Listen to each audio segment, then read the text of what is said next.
Il y a des odeurs que je reconnais entre toutes après 4 siècles à respirer les saisons de cette colline. L'odeur de la peur humaine n'est pas comme les autres. Elle ne vient pas du corps seul, elle vient de quelque chose de plus profond, une sueur froide même par temps froid, un souffle retenu qui change l'air tout entier autour de celui qui le porte. Je l'ai senti passer sous mes branches bien des fois au cours des siècles, mais jamais avec autant de constance, avec autant de poids, qu'au cours de ces années noires du milieu du XXe siècle, quand la France entière retenait son souffle sous la botte de l'occupation. Ce printemps-là, c'était en 1944, dans les dernières saisons de cette guerre qui avait mis si longtemps à finir, je vis monter vers moi, une nuit sans lune, une petite troupe silencieuse. Un homme, une femme, 2 enfants, et le fermier du hameau voisin qui les guidait dans l'obscurité avec la prudence de quelqu'un qui sait que chaque pas peut être le dernier. Ils ne parlaient pas. Même les enfants, dont l'un ne devait pas avoir plus de 6 ans, marchaient avec ce silence particulier qu'on apprend trop vite quand le monde vous a enseigné que le bruit peut tuer.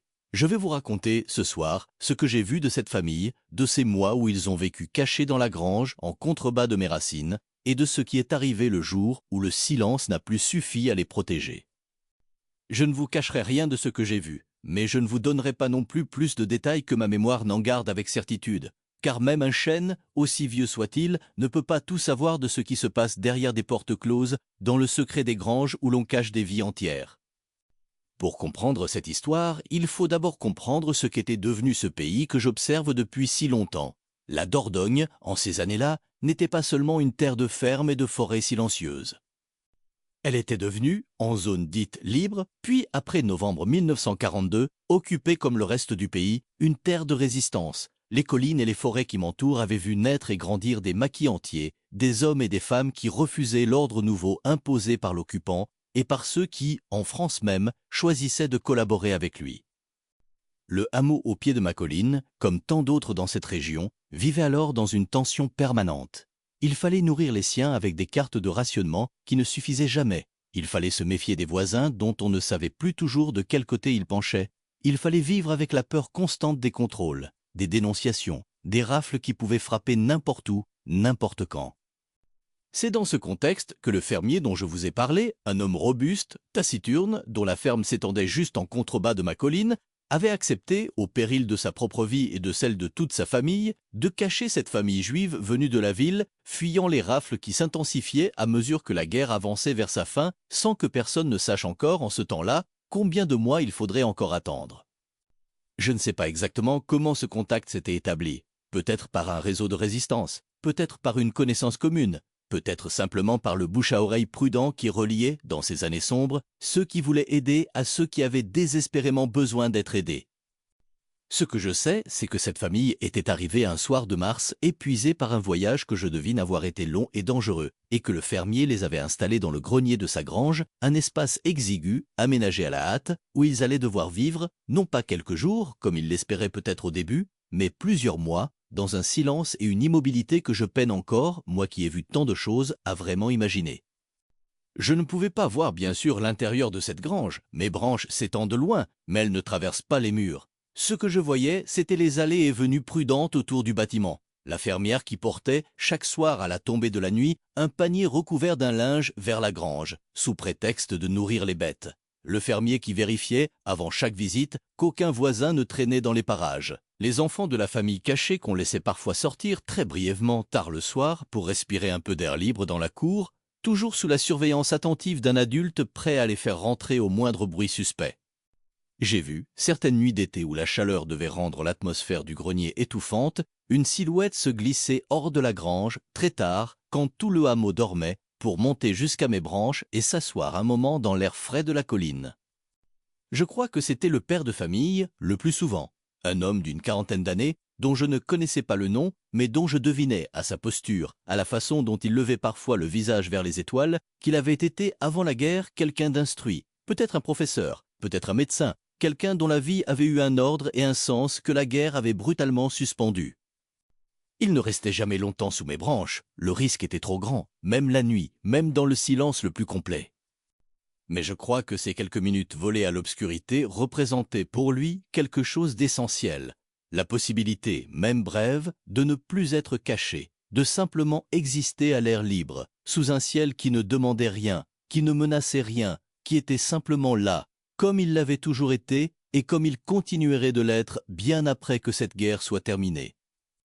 Les enfants, eux, je les ai vus grandir un peu au fil de ces mois, dans cet espace restreint qui était devenu leur monde entier.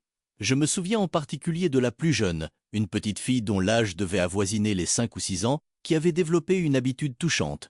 Chaque fois qu'on la laissait sortir brièvement le soir, elle levait les yeux vers mes branches et restait un moment à les observer, silencieuse, avant qu'on ne la fasse rentrer. Je ne saurais jamais ce qu'elle voyait en moi ce soir-là, peut-être simplement la forme rassurante d'un grand arbre, une chose stable et immuable dans un monde devenu pour elle terriblement instable. Je voudrais m'attarder un moment sur ceux qui avaient pris ce risque immense, car cette histoire n'est pas seulement celle de la famille cachée, elle est aussi celle de ceux qui avaient choisi, dans un moment où la délation pouvait rapporter et où le silence pouvait coûter la vie, de protéger des inconnus au péril de tout ce qu'ils possédaient. Le fermier avait, à l'époque, 2 fils encore adolescents et une fille un peu plus âgée. Toute la famille savait bien sûr ce qui se cachait dans leur grange. Un secret de cette ampleur ne pouvait pas rester ignoré de ceux qui vivaient sous le même toit. Je les ai vus, ces adolescents, porter parfois eux-mêmes la nourriture vers la grange, avec un sérieux qui dépassait largement leur âge, conscients, je crois, que le moindre faux pas, la moindre parole imprudente à l'école ou devant un voisin mal intentionné, pouvait signifier la mort pour ces gens qu'ils avaient appris, au fil des mois, à considérer presque comme des membres de leur propre famille. Il faut comprendre ce que représentait en ce temps-là et dans cette région la décision de cacher une famille juive. Ce n'était pas un geste sans risque calculé, c'était un engagement de chaque instant, une vigilance de tous les jours, une peur constante que la moindre visite inopinée d'un voisin curieux, d'un gendarme zélé, ou pire encore, d'une patrouille allemande ou d'un milicien, ne mette fin brutalement non seulement à la vie des personnes cachées, mais aussi à celle de toute la famille qui les hébergeait, car la loi de l'occupant, en ces matières, ne faisait guère de distinction entre les cachés et ceux qui les cachaient. Je ne sais pas exactement ce qui avait poussé ce fermier, un homme que j'avais toujours connu discret, peu porté au grand discours, à prendre un tel risque. Peut-être une conviction profonde sur ce qui était juste et ce qui ne l'était pas. Je dois maintenant vous raconter ce qui est arrivé en ce jour d'été 1944, alors que la guerre touchait à sa fin sans que personne, sur cette colline, ne puisse encore le savoir avec certitude.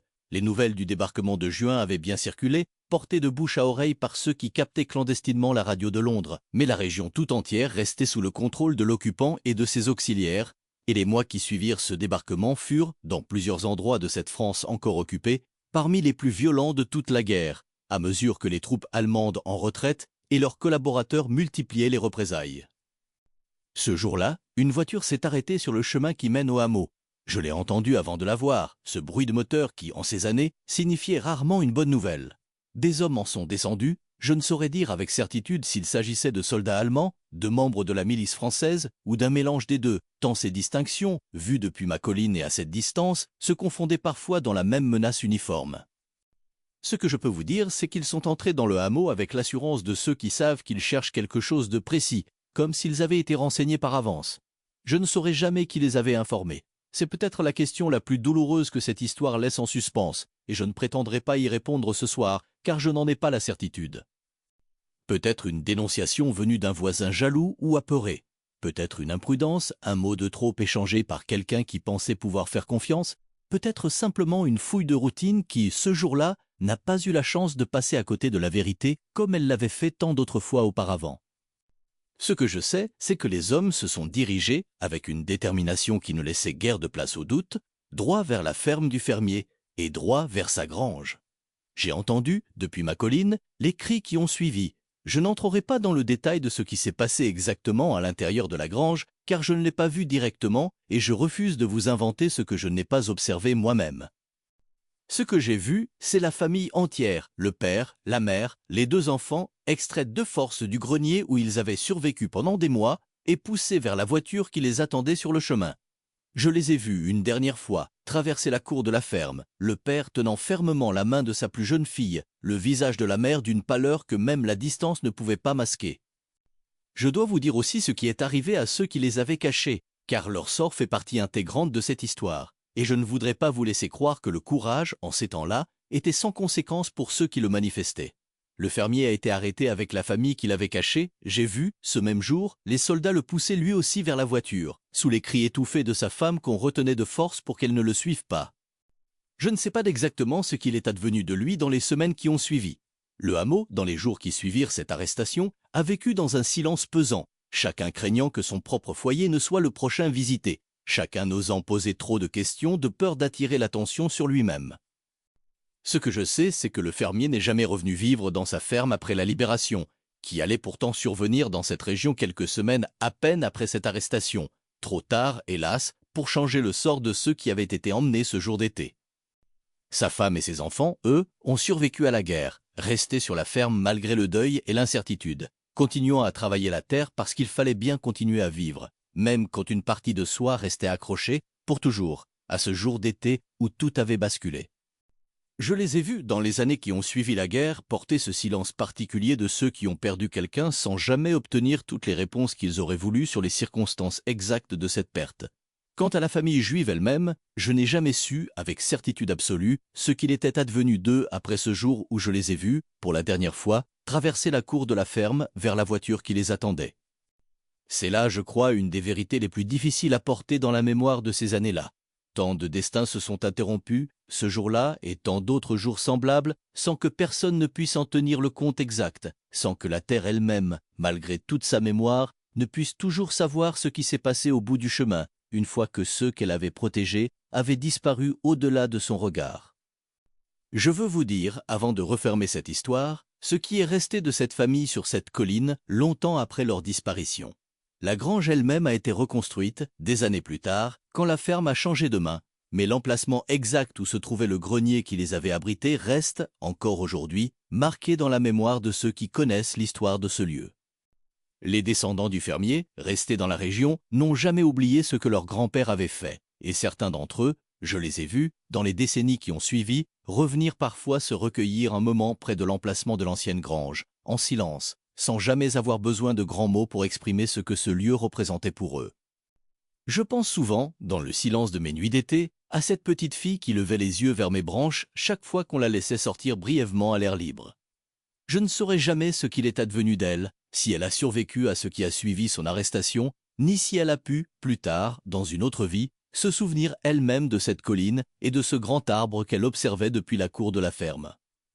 C'est une des choses les plus lourdes que porte ma mémoire, tant de vies que j'ai vues passer sous mes branches sans jamais savoir comment elles se sont achevées, tant de visages dont je garde le souvenir précis sans connaître la suite de leur histoire. Ce que je sais, c'est que le courage du fermier et de sa famille n'a pas été vain, même s'il n'a pas suffi, ce jour-là, à sauver ceux qu'ils avaient tenté de protéger. Ce courage-là, je l'ai vu se répéter, sous des formes diverses, dans bien d'autres fermes de cette région pendant ces années d'occupation. Des hommes et des femmes ordinaires qui choisissaient, sans grand discours, sans certitude de succès, de faire ce qu'ils croyaient juste, au péril de tout ce qu'ils possédaient. Certains de ces gestes ont réussi à sauver des vies jusqu'à la libération. D'autres, comme celui-ci, se sont brisés contre la brutalité de ces temps. Mais tous, je crois, méritent d'être gardés en mémoire, avec la même gravité, la même absence de jugement facile sur ce qui aurait pu être fait différemment. Ce soir, la colline est paisible, et l'emplacement de l'ancienne grange, en contrebas, n'est plus qu'un souvenir gardé par quelques pierres et par la mémoire de ceux qui savent où regarder. Le hameau a changé, comme change toujours le monde des hommes. De nouvelles générations vivent aujourd'hui sur ces terres, ignorant parfois tout à fait ce qui s'est passé ici, un jour d'été 1944, quand une famille entière a été arrachée à sa cachette et qu'un fermier courageux a payé de sa liberté, peut-être de sa vie, le geste qu'il avait choisi d'accomplir. Je garde, moi, le souvenir de tout cela, le silence des nuits où le père de famille venait respirer un instant l'air libre sous mes branches, le regard levé de la petite fille vers mon feuillage, le bruit de la voiture qui s'est arrêtée sur le chemin ce jour d'été, et le silence pesant qui a suivi dans tout le hameau. Je ne sais pas si porter cette mémoire suffit à rendre justice à ceux dont elle parle, mais je crois, comme je vous l'ai souvent dit, qu'oublier serait pire encore, que la seule chose que je puisse offrir à ceux dont les vies se sont arrêtées trop tôt, c'est de continuer à me souvenir d'eux, ici, sous cette même forêt qui les a vus vivre, se cacher, espérer et disparaître. Si vous êtes encore là, sous mon ombre, dans le silence qui suit toujours ces souvenirs les plus lourds, ne partez pas tout de suite.